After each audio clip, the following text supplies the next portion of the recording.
Video is about a 2012 Honda Civic Hybrid with the 1.5-litre engine. If you're experiencing issues with your AC system, this fix might help solve your problem. Here's the scenario. Your AC is fully charged. You've already ruled out the clutch being bad by jumping the relay. If that describes your situation, this might be your solution.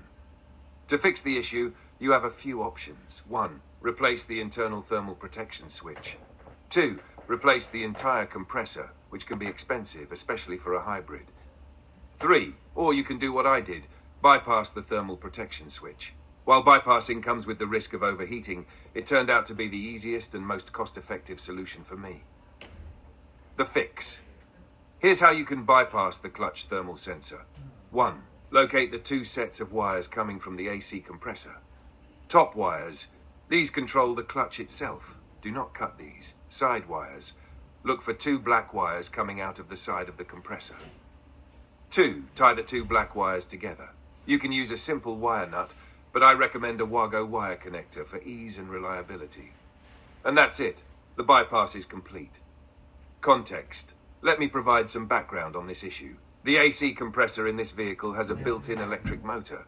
This is designed to keep the AC running even when the engine is off, such as when the car is idling. However, replacing this compressor is costly, around $1,000 just for a used part.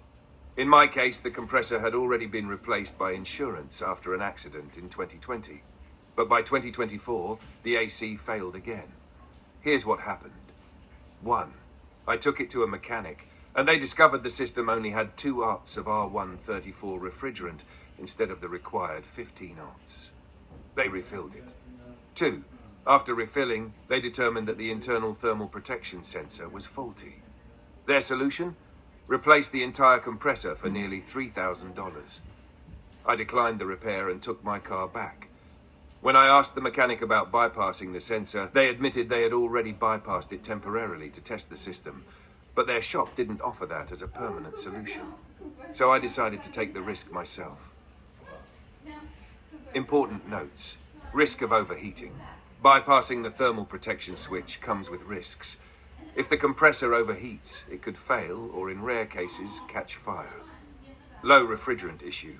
My compressor may have overheated previously due to low refrigerant levels. If you try this fix, make sure your AC system is properly charged with R134 to avoid further damage. Final thoughts. So far, this fix has worked perfectly for the past 6 months. The only potential issues I foresee are 1. Losing refrigerant again, which could lead to overheating. 2. The rare possibility of the compressor catching fire, which could damage nearby components like the water pump, but this is highly unlikely. If you're dealing with a similar issue, I hope this guide helps you save time and money. Good luck. If you'd like to see more videos about the Honda Civic Hybrid, look them up on the interwebs. And hey, if you like this video, clap or something. Thanks for watching, and cheerio.